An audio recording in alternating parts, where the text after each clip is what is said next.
Greetings, Earthlings! Welcome back to Moving Right Along, a Muppet movie podcast brought to you by toughpigs.com. This is the podcast where we watch Muppets from Space 2 minutes at a time and talk about it a lot.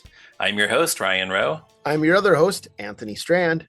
And this week we have a return guest. We're very happy to have him back, a longtime Muppet nerd pal. Guest, who are you? Hello again, Tough Pigs. Greetings, Earthlings. It is me, Matt Wilkie. Hello. Hey, thanks for joining us. Thanks for having me. This is so exciting. So happy to be back. As you know, big fan of the show, and always happy to get to do it. Yeah, awesome. Great. We're happy to always have you happy here. to have you. Yeah.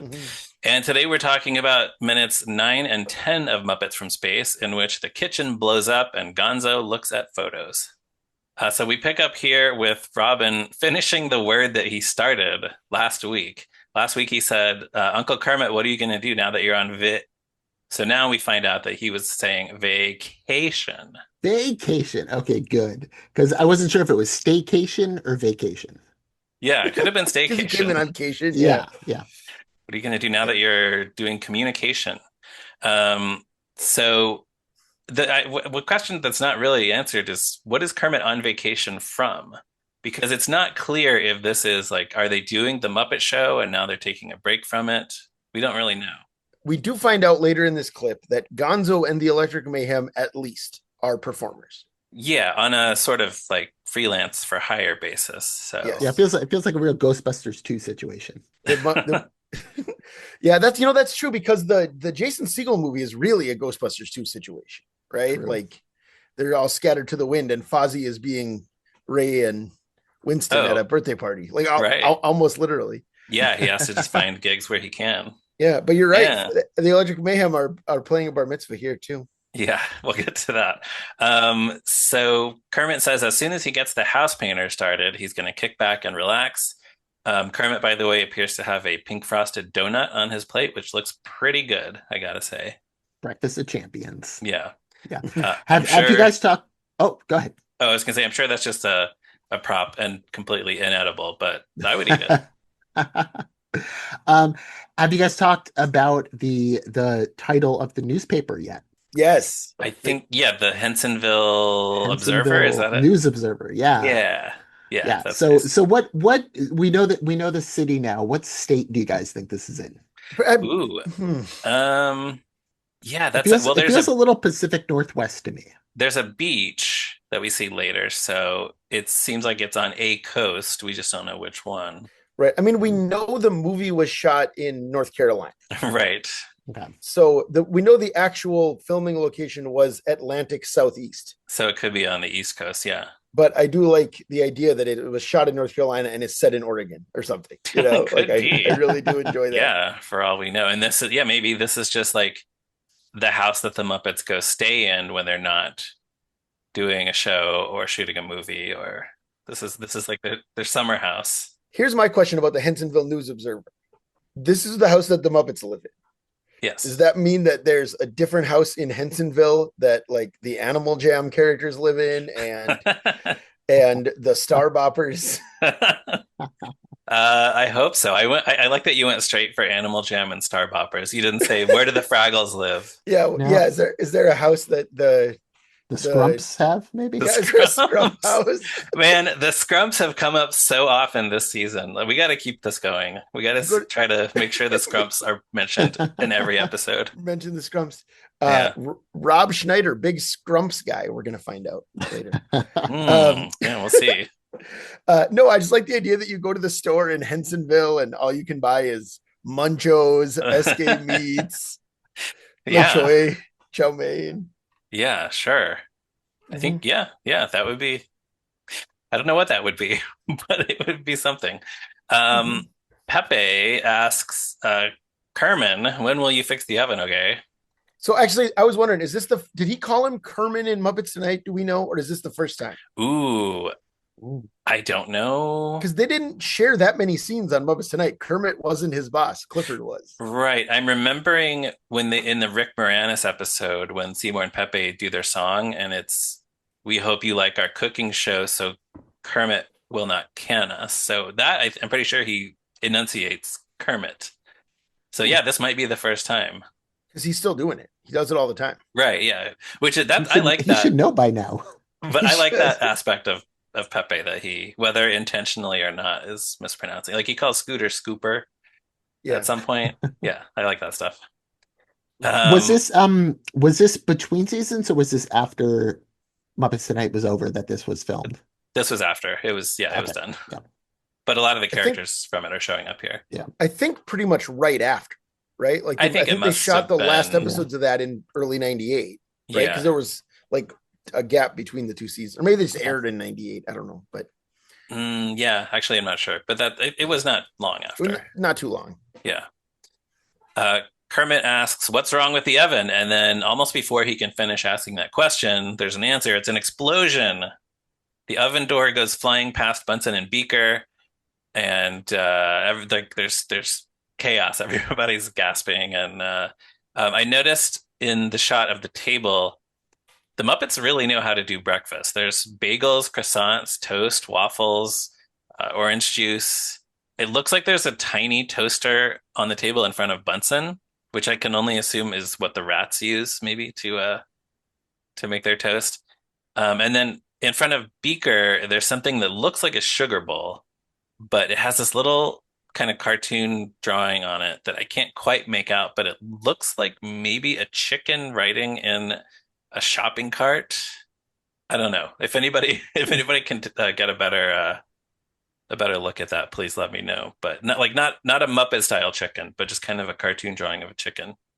Huh. So yeah, so Pepe answers Kermit that that's what's wrong with the oven. I really like the shot of all the Muppets startled. I think the Yeah, puppetry is nice, where and they all kind of like throw themselves forward and then back in unison almost, but not yeah, quite in unison. and it shows us both sides of the table too when it happens. It cuts from one side to the other, so we see all of them. Yeah. Then the Swedish chef comes out, lamenting that the raspberry flopovers are kapoof. I think that's what he says. He's all singed and covered with food scraps, and also his arm socks are very visible in that shot. I mean, I guess most Oh, people are Oh, probably not thinking to look like below the Swedish chef's elbow, but yeah. It's so quick it is a that I very think quick shot in the actual movie. Yeah. I think it just reads like he's wearing a baggy shirt. Yeah. And it's the You same know, pattern as his sleeves. So, yeah, most people right? would probably not notice. I don't think I had ever noticed until I was watching this over and over again and pausing it. So, Mhm. oh my uh, gosh. Yeah, it's and by the way he's also covered with food, it almost looks like a John Carpenter design. yeah, It's like the I, dog from the thing. Yes. yeah, you could easily do a John Carpenter horror movie with the Swedish chef in his I kitchen. bet. Do you guys know the fan artist Bruce McCorkindale? Yeah, Mhm. He has almost certainly done a John Carpenter version of the Swedish Chef at I'm some sure. point. Yeah, something. And then Pepe announces a menu correction. We will now be serving bologna sandwiches. Everyone groans. And then the Swedish chef shouts something, and Pepe adds, but no bread. It sounds to me like the Swedish Chef shouts, "No bun bun." Oh, okay, good. That's what I wrote down. That translates well. Yeah. Yeah, yeah. But as you just said, Ryan, there are croissants, there is a Yeah, toaster, there's so many things already on the table. Yeah, there's so much. Well, that's why they're out yeah. of other breads. I Yeah, guess so. Why don't they just stay and eat everything else that's already there, though? crazy. Yeah, but they don't. Everybody's just so disgusted that they all get up and leave the table. Um, Clifford says, "I'm already gone," as he leaves. Gotta love that This, Clifford. yeah, I don't know if we mentioned this before. This is Clifford back to wearing sunglasses, which Mm. he wore on the Jim Henson Hour where he debuted, but then when they made him the host of Muppets Tonight, they removed his sunglasses so we could see his eyeballs. Which, And he consequently looks stressed all the time. yeah, yeah, pretty much. I mean, he is Like because he's the host of he the is show and stressed, things are right? always going wrong. But It was a strange choice to take like, here's the new cool laid back Muppet, and then just yeah, have him like freak out all the time, and that's all he ever does. right. He's really a completely different character on Yeah. Muppets Tonight. So this feels like they're basically resetting him back to the Jim Henson Hour era version of the character where he's more the cool guy now and he's wearing sunglasses. So he seems laid back. Nothing Mhm. cooler than that. Exactly. I wish I were wearing sunglasses right now. Sunglasses at night. Can you believe it? We do actually hear Ralph vocalize here too when he leaves the table. He kind of just goes, "Ah, Ugh. Yeah. yeah." It's Yeah. So it's funny because they did that a few times. Like they did on Muppets Tonight. He says, "Oh he says, yeah," "Oh I think yeah," which was a during very big deal at the time. during the Garth Brooks Yeah. during "We Shall Be Free," right? Yes. And every time Bill Beretta did it in the '90s, he sounds exactly like Ralph, even then. So I don't know Yeah. why he wasn't just playing Ralph all the like regularly Oh, why already. they just didn't start giving him more lines? Yeah, Good Yeah, that's a question. good Yeah. question. because he Because clearly like could have done it. I mean, it's not like it's like a funny sounding Ralph or something. I no, don't know. yeah, why? Yeah. Yeah, this it works. Yeah, he sounds good. Um, yeah, the earliest time that I really remember Bill Beretta having more to do as Ralph was like behind the scenes of the Weezer music video that the Muppets were in, Yeah, where he's editing the video. I think there must be something that comes before Yeah, I that, think is it but Rolf and Pepe were editing it together I think and they so. kept putting like bikini girls in it and it was Yeah, something so like cool. that. Which seems in character for Pepe, less so for Ralph, but Yeah. um yeah, that's the earliest time that I remember Bill Beretta's, as Ralph having a lot of dialogue, right. which is kind of strange. But yeah, no, here he just gets to go, ugh. So um and then as they all leave the table, for some reason Carter carries away the entire carafe of orange juice. Where's he going with that? To the refrigerator. Breakfast is over, so he wants to Yeah. save the orange juice. You don't think he's By, just going up to his room to drink the orange juice all by himself? That guy I mean, he loves is his orange juice. He loves it. He's Yeah. a big citrus orange juice maniac. guy. If there's one thing we know about Carter, Uh, but do we think he's the butler at the Muppet House? I assume he is. I I think he's just doing his job. guess, yeah, maybe. A lot of those lines get blurred. A lot of the like, is Beauregard a janitor at home or is he Right. just a janitor at the theater? Yeah, A lot of weird lines getting blurred. that's true. I mean, I think Beauregard is the janitor at Fozzie's mom's house, right? Because he says lots of snow for me to shovel tomorrow. Yeah. Yeah. Wow. He's volunteering, though, So I guess, or he just understands that that's up to him. That's his responsibility. mhm. So now it's just Gonzo and Kermit left at the table. Kermit asks Gonzo, "Aren't you performing at that bar mitzvah today?" But Gonzo says, "Nah, the Electric Mayhem's covering for me." And then, sure enough, we see the Electric Mayhem walking through the kitchen. They are wearing clothing that you would not normally expect the Electric Mayhem to wear. As they walk through, Dr. Teeth says shalom, and then Animal is in the back pushing a cannon, and he says, oi. So I showed this to my wife, Stacy, who is Jewish, because I wanted an informed take on this Smart. joke, and she confirmed my suspicions that yeah, this you can kind of consider pretty culturally insensitive. Yeah. Yeah, Mostly because so as far as we know, the Electric Mayhem are not Jewish. They're except for Zoot, Zoot. canonically Yeah. Zoot. well, that we didn't see Zoot lighting a menorah until Letters to Santa, which was years after this. I Right, don't think there's anything that predates this to suggest that Zoot is Jewish. that's true. Yeah, so maybe Zoot, but yeah, but they're dressed here like Hasidic Jewish people, which is, cultural appropriation or at best True. rude. Yeah. Dr. Teeth is wearing a prayer shawl. Yeah, Stacy said the whole thing is just a caricature of Yeah, of this Hmm. culture played for laughs. Janice is wearing a wig, which is something that Hasidic Jewish women do, but only those who are married. Mm. Janice is not married, as far as we know. maybe she's Uh, married to Floyd in this one. We don't know. maybe, yeah, that's who knows. And then I could also, totally see that they've actually been married for years and just forget to tell people. or they Right, forgot right. they forgot Or they themselves that forgot. they are Yeah. married. That would be funny, actually. This is the same. It's speaking of a cultural appropriation of Jewish identity. This Please. is the same year as "Pretty Fly for a Rabbi" by Weird Al. Oh yeah, That's that. So I don't know if there was just something in the air where it's like huh? that's the like funny target is to like poke like rib rib Jewish Yeah, people. Like, I and don't I don't know. I don't know where that would have come from though. And yeah, at the time I guess I sort of thought that Weird Al was Jewish, but I think he's actually not. Yeah, I did He too. Yeah. he's not. Yeah. Yeah. I'll say this, and I don't know if this is why Seinfeld Mm. is kind of the first American TV show that was a hit and ran for a long time to talk about Jewish identity a lot. Yeah, okay.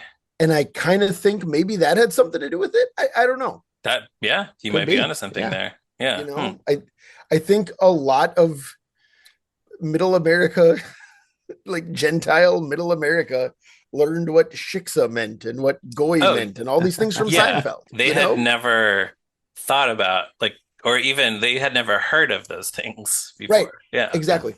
So, yeah, Stacy's other comments, a Hasidic Jewish family would never hire outside of their community for a bat mitzvah because that is an insular community.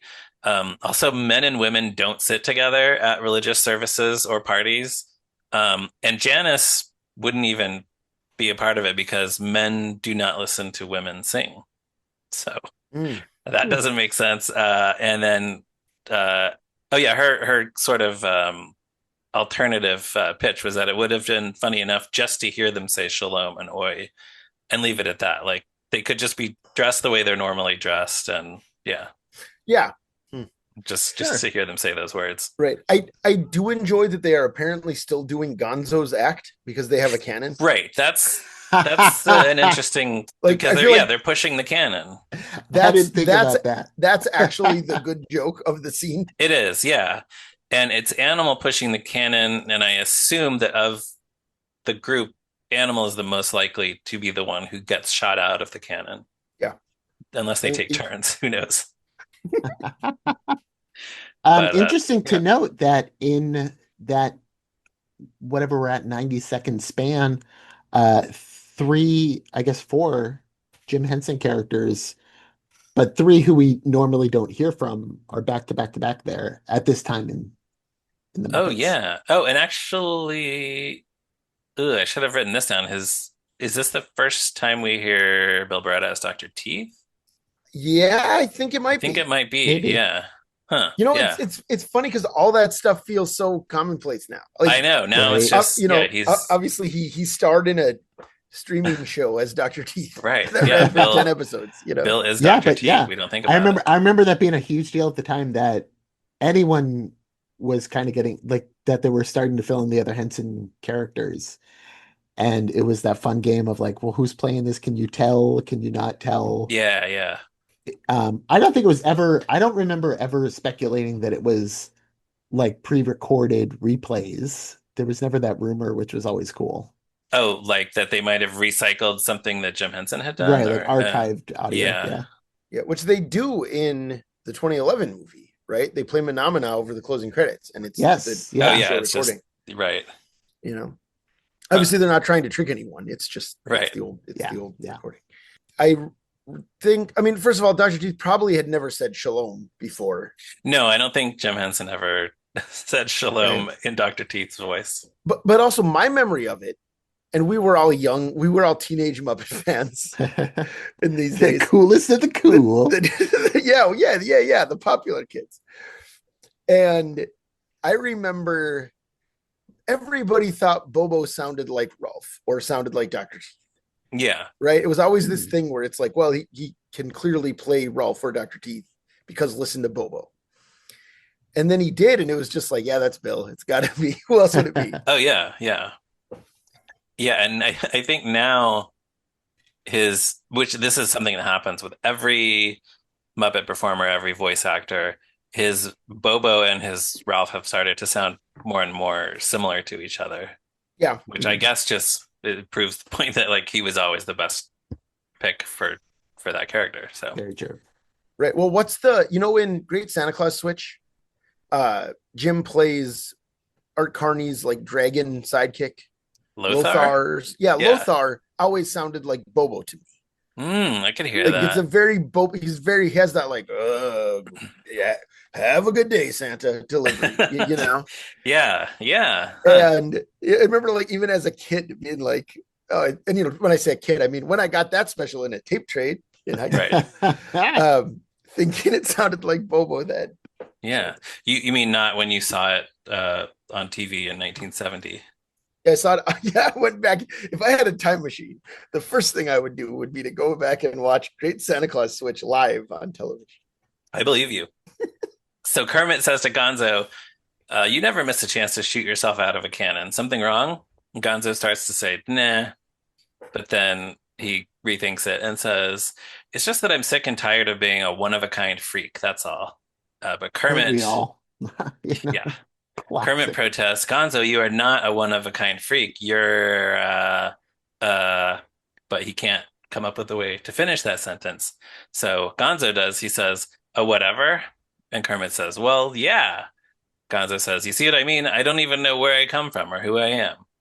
So here, once again, where this is the premise of this movie. Well, but I would do think that the movie is really about Gonzo being reminded that that's actually good for him to be a one of a kind freak. Eventually, yeah. Like it's not like this is a movie about Gonzo deciding he needs to blend in. It's Mhm. about him like I think Gonzo's allowed to have a crisis. Yeah, sure he is. Yeah. You know, Yeah. Yeah. That's I how don't know, stories work. right? He has the crisis and then he feels better about it. And then it gets resolved. Exactly. Yeah. He Yeah. gets shot out of a cannon. Hey, he cancels his act here, but he gets shot out of a cannon at the end. That's called Yeah. Chekhov's Chekhov's cannon. cannon. Yeah, Oh, there you wait. go. Well, it's not the same canon though, right? Don't the aliens have their own canon? They do It, bring their own. that's But Yeah. from still, his. it's a Yeah, that's They callback, from were worried that they wouldn't have one on Earth, and so they right? brought their own. Not enough yeah. cannons. They don't know what weaponry exists on Earth. We don't have enough weapons here on Earth. Yeah. That's the Yeah. problem. But then they're interrupted by Clifford, who says, "Yo, Kerm, you weren't waiting for some house painters, were you?" That's I how like Clifford talks. He says, "Yo, Kerm." He Yo, says I stuff like like that. Kerm. Oh my God. Before we go on, I missed my chance to bring it up, Oh but yeah. in the last moment there, I feel like it's the only shot in the movie and the only shot I can really remember where Gonzo has live hands. Oh, does Gonzo he? I does. noticed that he reaches for his toast and almost picks it up, but It's I. a live hand that he reaches for his toast. It like Oh, closes down, and then he Let's see. like Here he lifts it up, is. and his thumb is still underneath the toast for the rest of that scene. huh. But it's definitely a live hand. Oh wow. I thought he was just like kind of maneuvering his thumb under the slice of toast, but I. It closes. It's so Oh weird. wow. Okay. Let's see. Cool. I'm looking. I'm watching. Kermit's giving him a pep talk. It's just so that kind of stuff they do it so seamlessly. And I've never seen him. No, I can't think of Gonzo having live hands. Yeah. Oh, yeah. He definitely opens and closes his hand for sure. Whoa, okay. Yeah. Good catch. The find of the century, Matt. Yeah, Gonzo. Gonzo reaches for his toast with live hands. It's the only time I can think of him ever having it. I've Yeah. never, and it's just because we were watching it for this, and I was looking at the clip over and over. It's like he closes that hand. That's so bizarre. Yeah. Huh. Oh. Yeah, it Do- seems unnecessary. Like he could have yeah, just kind of he like, doesn't even like pick it up and eat it. right. He just like kind of picks it up and sets it back down, and that's it. So He I don't could know have if there just was been more to it. he could have just been Yeah, poking at it. He didn't need to pick it up. Yeah. exactly. Huh. Exactly. Yeah. Wow. Okay. Um, but yeah, Clifford is asking Kermit, you weren't waiting for some house painters, were you? Well, they're just driving away. Animal bit one of them. I do appreciate that they are on their way out. They're on their way to a gig. And apparently, Animal just decided to bite a guy. Yeah, I guess the house painters are arriving as the Electric Mayhem is leaving, so Animal just sees them and it's like, oh, look, here's somebody I can bite. Mm-hmm. Chomp. That guy hates painters. He I does. guess. Yeah. Hates them. He likes all surfaces to be their natural color. Right.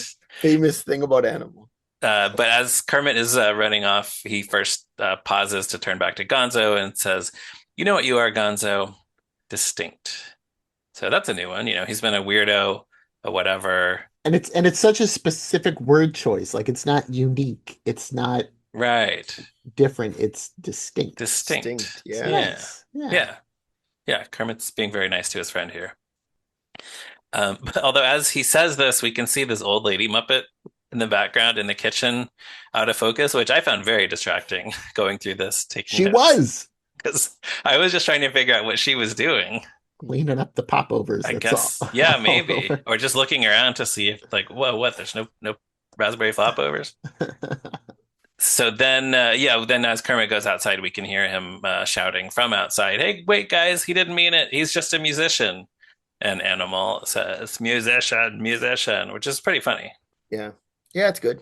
Yeah, I I like kind that. of wish we got to like it's kind of silly to be like, yeah, there's Muppety chaos happening outside while we're having a heart to heart. Yeah, but I Right. don't think it would be any funnier if we saw Kermit yelling at the house painters, like if it cut to the outside of the house. Yeah, Yeah, but it yeah. could have been like when Dabney Coleman was swinging Animal around. Remember how good that Oh, like the was? house painter has Animal like chomped down on his arm. Okay, yeah, that would be good. Yeah. And it's a cameo guest star and it's let's Who would say, play the house painter? you know what? I'm gonna go ahead and say George Wendt. Would have been nice to see him back. Ooh, Good. yeah, Yes, yes. yeah, I do like how they keep the joke going though, because later on Kermit's painting the house himself. Those yeah, paintings did because not come back. right, he Right. has to, yeah. That's how he's spending his vacation, Robin. And I guess word got around. He said as soon as he got the painters started, but which is so that speaking of which, I meant to say earlier, I do like that that's just like Kermit always needing to be in charge of the show. Like these are professionals. They Yeah. could do their job without Kermit getting them Oh, started. yeah, which actually I wanted to mention that also goes for the oven. Like, why is it Kermit's job to fix the oven? Don't they have somebody else who can do that in the house or somebody they can call to do that? But I guess that's just one of those things. Like everybody expects Kermit to take care of it. And that's home ownership. I'm sure that he's the only Oh one on the yeah. lease. There's no way anybody else was co-signing. Yeah, probably not. Huh. Yeah, it's true. I had a root from my maple tree grew through a city pipe, and I have to call the plumber to deal Yeah. with it. Yeah. I didn't plant that tree, City of No. Roseville. I Right. didn't plant that pipe. I didn't plant You that pipe. didn't put that pipe in. Yeah, I there are a lot of nice things about home ownership, but I really miss living in an apartment. Something goes wrong, call the super. Because if you have a good super, it's just they're going to take care of it. You don't have to worry It's about it. true. It's true. It's the best. And I live in Los Angeles, as you know, very high cost of living. And our dream is to just rent a house at this point. We don't want to own a house. It's Yeah. so expensive. Sure. So And you could just to still just have call somebody. exactly, Yeah. exactly. Yeah. Yeah. That's a good, the best of everything, the best of all worlds. Exactly. Yeah. Yeah. Real Hannah Montana situation. Yeah, that's what I should have said.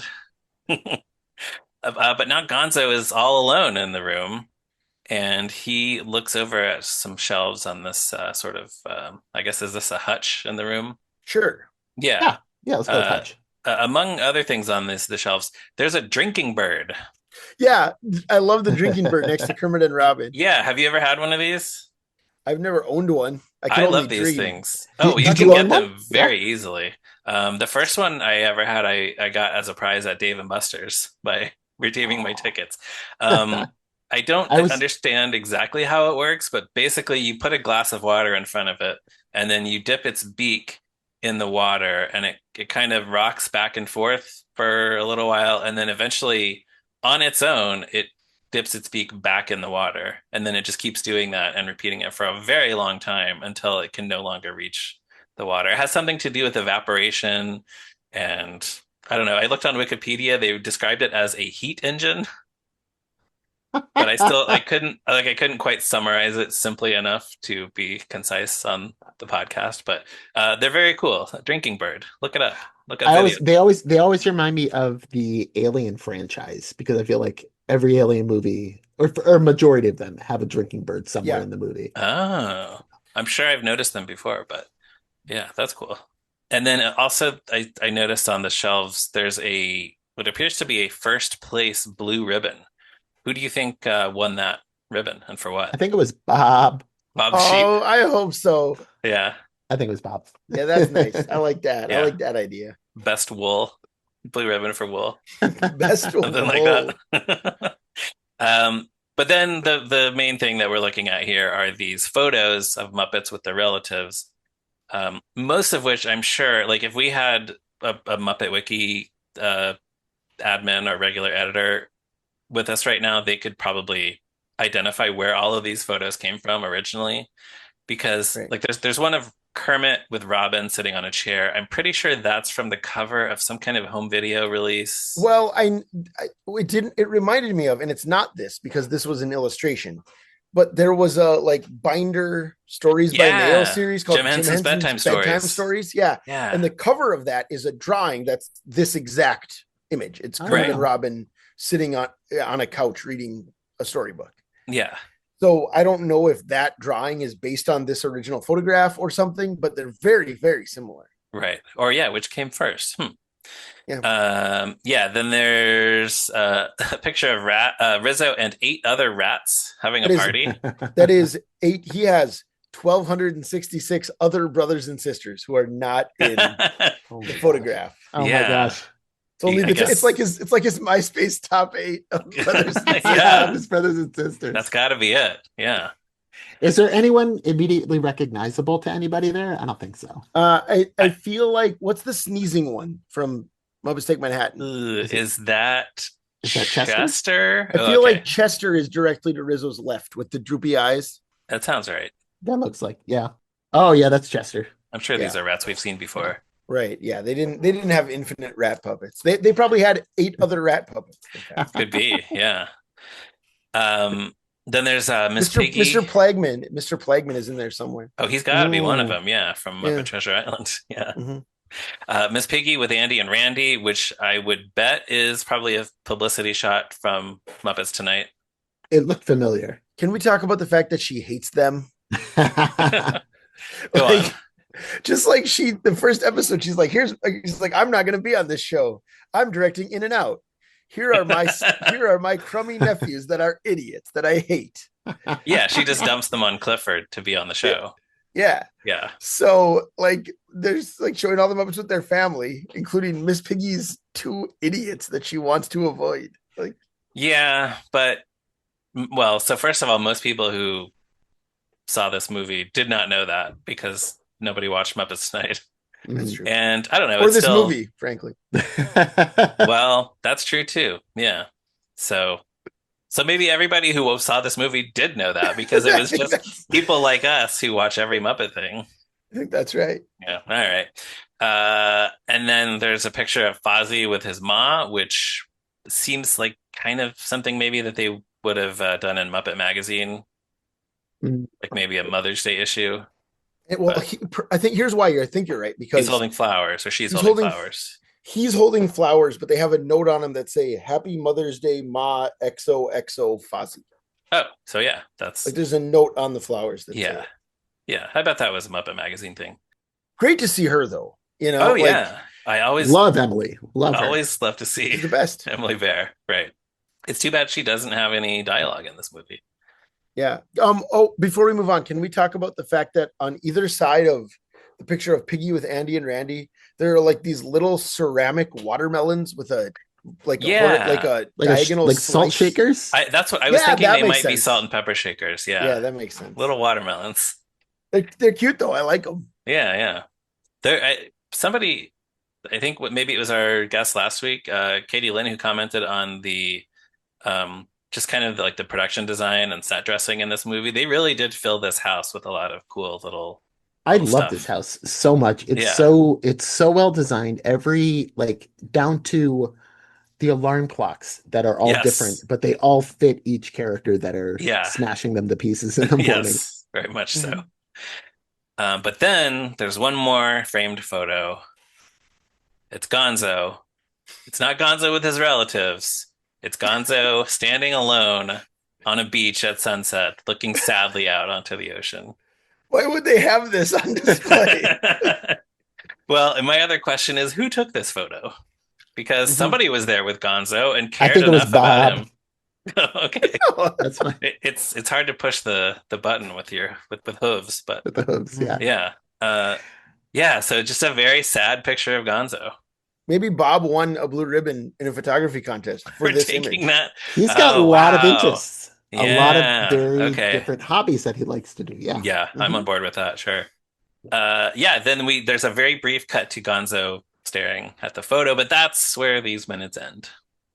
So I only have one note from the screenplay drafts, which is that in a couple of the drafts written by Jerry Jewell, when Clifford comes into the kitchen, he's talking on the phone to his girlfriend, whose name is Tanaya, and that carries through to a couple of different drafts. But Hmm. I don't know if we ever see him talking on the phone to his girlfriend in this movie, do we? I He don't did that on think Muppets so. So, Tonight, but I Yeah, don't think she ever had a name. So right. He's talking to her. That's how he gets the job. right, He's talking to his girlfriend on the phone, hmm. so he doesn't know that everyone else left, and he right. volunteered to be the Yeah, but he host. would just address her as like baby or yeah, not by name. Yeah. So that's mildly interesting. Do we think his girlfriend would have been a celebrity cameo? Oh, that would have been fun. Yeah, Hmm. Yeah. yeah. I mean, it's Brandy. I think. That's a good one. Yeah. 1999. Thanks. Yeah, yeah. That's yeah, sure. You're really good at coming up with these hypothetical celebrity cameos off the top of your head. It's my only skill. But yeah, that's all I have. Anything else from these 2 minutes, Matt, starting with you? Yeah, well, I mean, it's a really good kind of cross representation of where the movie, at least where it starts. I think it's a really cool sequence. It's always, when you guys reached out to me, I wanted something within the breakfast scenes because I love them so much. I think it's so much fun to imagine them all actually living in that giant boarding house together. Hmm. I wanted to move there when I first saw this movie when I was a kid. I was like, please let me live in a hammock below Fozzie Bear. Um, such a cool setup. But it also shows, that kind of heartbreak and that existential crisis that Gonzo's going through. So a really good cross section there. I liked getting able to see something like that and getting to talk about it with you guys more. Yeah, great. Awesome. Yeah, Anthony, anything on these 2 minutes? No, I think we got to all my notes. All right. So, Matt, we are asking all our guests the season two questions. The first one being, what is your history with this movie? Great. So this movie came out in 1999, and that was the summer that I could not be more obsessed with Star Wars. It was Mm, the summer of the Sure. yep. Phantom Menace. I remember this movie coming out and having a sci-fi element in the summer of Phantom Menace was like the coolest thing. I was probably about 13 at the time, 12 or 13. And I did not see it in theaters because I was so obsessed with always going to see the Phantom Menace in theaters. Is that right? Do you know how many times you saw it? At least 11 times. Whoa. Yeah. Okay. I think I Um, saw it there was twice in theaters. there was a point of time where our daily routine with my friends Dave and Seth, we would go to see it and then just walk around the mall for like 3 hours until our parents came and picked us up again. Ah, But it's nice. just the whole summer it was playing at our local theater, and it was like Sure. $1.50 to see it because that's what, you know, in my boomer voice, that's what tickets were like back then. Yeah. It was the one inside the mall, so you didn't have to walk across the giant parking lot to the other movie theater. But yeah, so that whole summer it was just Phantom Menace, Phantom Menace. We didn't watch anything else, and then I didn't see this until it came out on video, and we watched it. And I even as a kid, I could tell it wasn't. I couldn't tell if I was starting to finally outgrow the Muppets, which I'm glad to say Sure. I never actually did, but it Right. was close. But it was also like, is this just not as good? Is this not what I was expecting? Yeah. And that makes sense now that we're talking about it because I couldn't remember where in the timeline Muppets Tonight was. And that Hmm. was the one where I was watching that every week and just knowing that there was something not sparking, that there was Hmm. something lesser Hmm. than. It had been long enough since Jim's death that I knew that it wasn't that. I just knew that it was like kind of a burnout, that they were trying so hard to keep this franchise alive after he died. And I think they got lost in the sauce a little bit. Hmm. But I could even tell as a kid, I was like, this is not as good as stuff that I'd liked before. Like I am not as into this movie. I've grown to appreciate it a lot more. It's a beautifully done tale that talks about belonging and community and found family, and Gonzo going through this giant crisis, and Gonzo being a one of a kind thing, not fitting in anywhere. I don't know if you guys have talked about this yet on this season, but I really do feel that it's very similar to the trans story. Somebody who is going through a Hmm. gender identity crisis, feeling like they're Interesting. not one gender or the other, and Gonzo is trying to find his place on that spectrum. And I see it really lining up really well with that journey that people like my wife has gone on. And so it's really special to see that represented in a really cool way. Yeah, I don't think that's come up yet so far, but that's a really interesting way to look at it. Yeah. Awesome. Thank you. Yeah. Yeah, of course. I'm going to throw in an additional question, which is, did you collect the Phantom Menace Pepsi cans? I did. And I've been thinking Yeah. about them a lot lately since they're doing the Coke can ones now. You're right. Yeah. Yeah. Are you gonna Like get them? I had like PTSD. I will not get a single one of those Coke cans. Yeah, Not you only can't because like start. you can't start. I'll never stop. I'll go for the glass ones, which will probably be more expensive anyway. Oh, yeah. And I don't drink soda anymore. Mm, So it's Sure. the whole point is totally lost me. But yes, that summer, I had one dresser, and the yep. top of the dresser was just every single can. Yeah, I didn't try to collect all of them personally, but I knew somebody who did. Is that Amazing. right? Yeah. Amazing. I Yeah. didn't. I didn't collect them. I had Oh, some of them. I never got to Bulba, but I had like C3PO. There were some of the more obscure characters too, right? because Like it was only the Phantom Menace ones. It wasn't yeah, like the yeah. Coke Yeah, they ones didn't. now They, are the they whole Right. franchise. Yeah. right. Although they did do a promotion for Attack of the Clones at least, but I don't think Oh there yeah. was. Yes. I don't Not think to there the was like a new same. set of cans, right? I don't think Right. I think it so. I was don't think just like so. some of them had. I thought I don't know if did they have Mace Windu for Phantom Menace? I He's bet barely they in it. did. They probably did. But then did Captain Panaka get a can? Did Rick Ollier get a I can? think he did. I think they I all want to did. I say think they all did. it Yeah. was like 30 or Yeah, 40 cans, and they were Yeah. they were getting down to like young Greedo. And Yeah. yeah. Although you know what though, if I like my son Miles is such a star. This has been the summer of Star Wars in my house. We saw the original trilogy in June, and Miles has been like all in, and we watched the prequels together, I awesome. love just him that. and I. If I brought home a Coke can right now with like a battle droid on it, he would lose his mind. Yeah. It would be so. He has 6 Lego battle droids Oh because my God. Ah. he got the same set for his birthday from 2 friends that had Oh, 3 that's battle fun. droids in it. Oh man, So that's so that's his lucky. favorite. Those That are his was guys. I was a huge action figure collector as a kid, and I still am.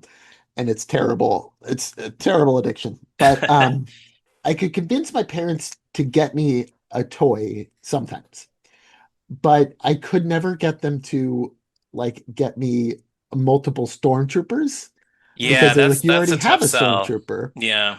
And that was always like the figure building, the army building was Right. always lost on me. And Mhm. that's what I always wanted. And now that I am a grown up, Right. I make my own money. There You So you have I all just go. buy as you many have all the stormtroopers as I stormtroopers want. you want. Because in the movie, they fight a whole A whole platoon of squadron, stormtroopers. man. It's like the foot soldiers with the Ninja Turtles toys. Like, how can you just have Exactly. one? They don't fight Exactly. one foot soldier at a time. Come on. I never had any foot soldiers. I had astronaut Raphael. Oh, me too. I actually had two astronaut Raphaels because we already had one, and then somebody gave my brother another one for his birthday. So here's my question about astronaut Raphael.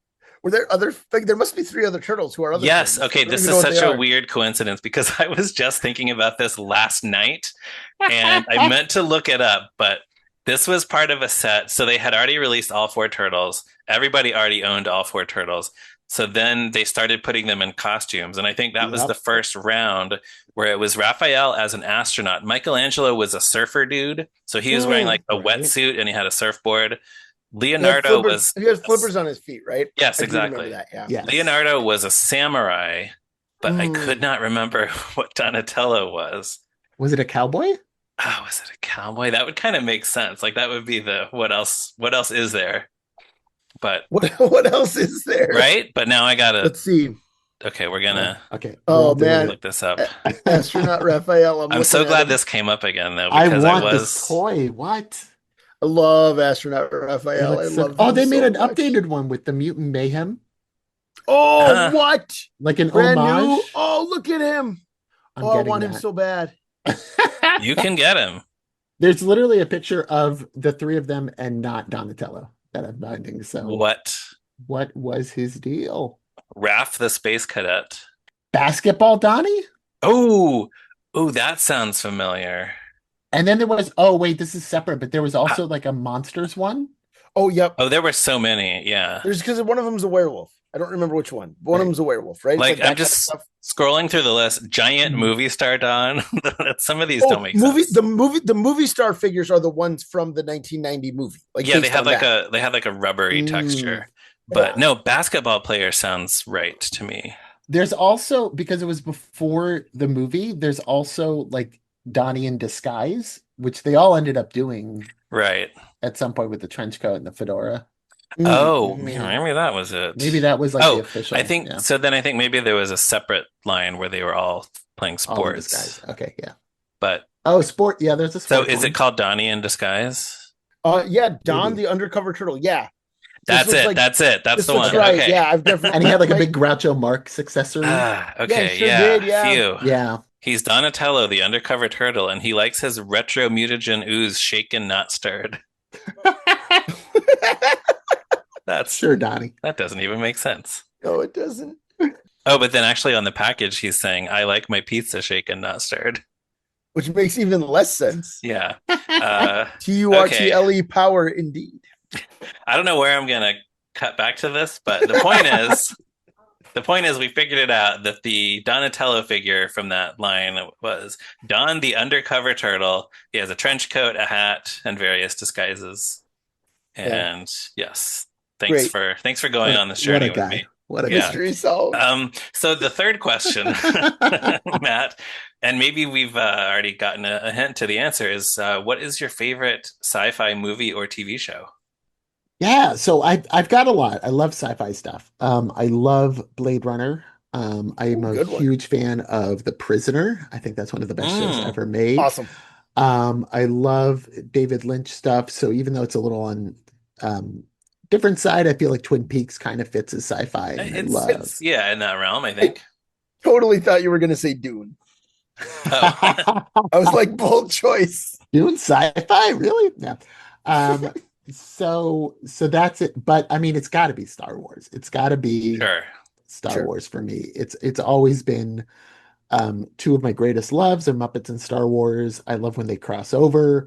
I love that there is a whole episode of the Muppet Show that's in influenced by Star Wars. Yeah. Um, Yeah, great episode too. Like that's the thing Yeah. about it is it's a delight. exactly. Yeah, it's not just a filler. It's not just a cheap promotion for the movie. It's like it's a legitimate scripted episode. So. Mhm. Speaking of scripts, I mean, that's something that I'd love to do as a live stage reading sometime is that episode of, especially Ooh. since I'm friends with the producers for the Star Wars live readings. Oh yeah, yeah, A little team up, I think would be really, really fun. Yeah. yeah. I can I can't obviously I can't speak for Patrick, but he's been on our show a few times, so I feel confident in saying I think he would be into that. I Yes, think so. yes. Yeah. Yeah, Yeah. he and I we talked a little bit about it. So I'm just kind of putting that out there into the universe and maybe we'll make that happen Mhm. Cool. May the 4th. Yeah. Yeah, yeah. And you had some stuff you wanted to mention about the screenplay drafts for this movie? Yeah, yeah. So I feel like in a lot of podcasts, and especially movie podcasts, people don't have time to read the versions of the scripts that come out before. And oftentimes a lot of these aren't even available, so they're hard to track down. But I loved reading the draft that I have, and I think you said you had a few drafts. My draft is from May 26th, 1998. Okay. And with the Muppet script, the live stage readings that we do, the whole inspiration behind it was to kind of show people that the Muppets on the page are already hilarious, that they're Oh yeah. already really firing off these great jokes. They're setting everything up. They're doing everything that a movie script should. And so when we do them and we don't do them, we have almost no puppets in our show because the whole point is to take the written word and really highlight it. So we have getting a chance to talk to you guys who've read some earlier drafts of the script. To pull the curtain back a little bit, the way that we put our scripts together for the shows is I find whatever early versions I can, and I get all of that information, and then I go to the final version of the movie. I watch it over and over. I get the best jokes. I make sure that everything fits, and kind of becomes a Frankenstein version of the two scripts.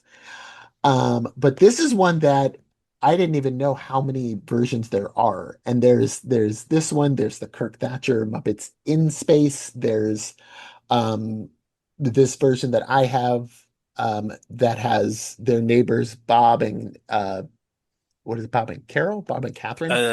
Is it I think you said John and John and Barbara Barbara? earlier. John and Barbara, yeah. Very bland Yeah. name, very bland Right. characters, but they're like the next door neighbors, they're true alien believers.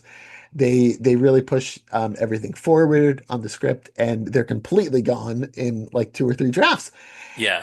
So it's always really exciting to kind of talk to people who've read drafts of movie scripts for movies that you're really passionate about. So I just wondered if there was anything in the earlier drafts that you guys really loved, really latched onto, really missed that didn't make it into the final version. I think in this one, I think most of the stuff that is in the drafts we've seen that got cut before it made it to the final movie, it makes sense why it got cut. Mm. Like you don't really need John and Barbara.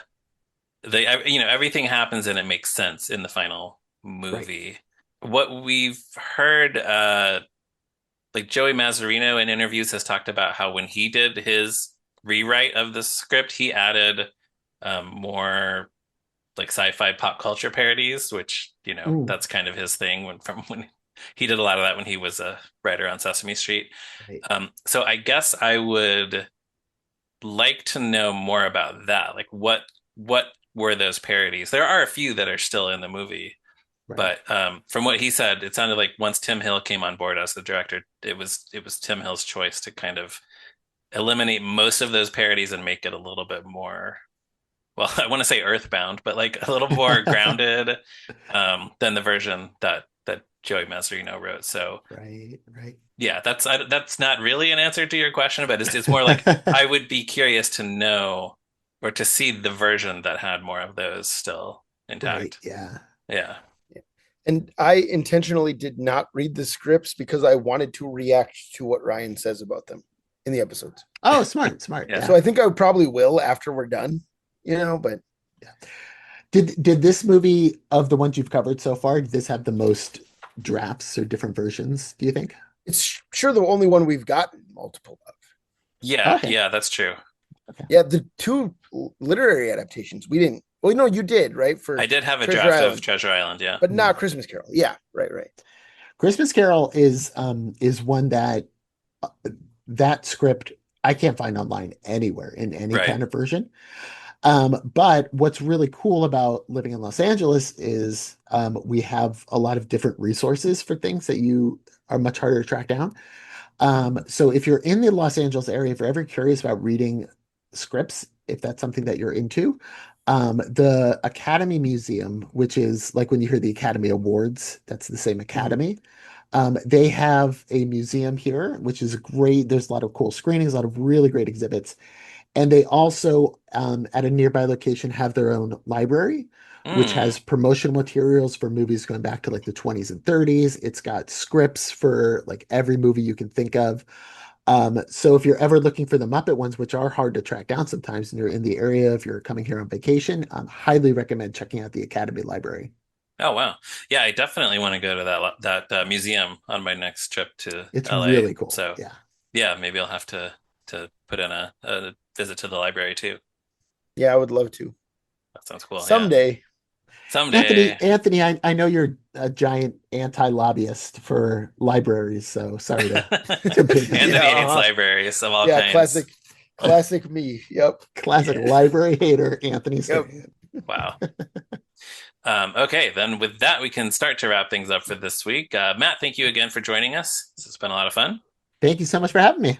As always, we want to thank Morgan Davy for our show's logo and Jordan Brandon for our theme song. I do want to say, when we first started recording this season, we had not yet heard the final version of Jordan's theme song. And now that we have, I mean, the listeners have already heard it, but it is so cool. And I'm so I happy that we love have it. this theme song on this season. Yeah. I love it. And we So should, I guess we haven't talked about this yet, but Jordan just sent that to us. He he just got, volunteered it. Yeah. Yeah, and we this didn't was, even That's ask. wonderful. his first draft was like 2 years ago. We hadn't done He was so Treasure eager. Island yet, and he was just like, "Hey, I was messing around. I made a Muppets from Space theme song for you. Yeah. So thanks again." Like, Yes, big thanks to Jordan for that. Listeners, you can find Tough Pigs on the internet at toughpigs.com. We're all over social media as well as TeePublic and Patreon. You can chat with other Muppet nerds on the Tough Pigs Discord server. And Anthony is on Blue Sky at Durwood Clapper. I'm on Blue Sky at Me Ryan Rowe. Anthony's on Letterboxd at Zeppo Marxist. I'm on Letterboxd at Movies Are Neat. Matt, where can listeners find you and or your work, especially if you might have an upcoming project to plug? Where can they That find is that? that is you said that so smoothly. It was like butter.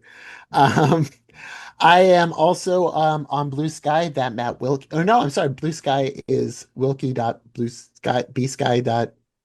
I'm gonna start over. Social, whatever it is. I'm on Blue Sky somewhere. I am somewhere on Threads and Instagram as that Matt Wilkie. And I do also have a website called Wikipedia.com, which has most of my recent things.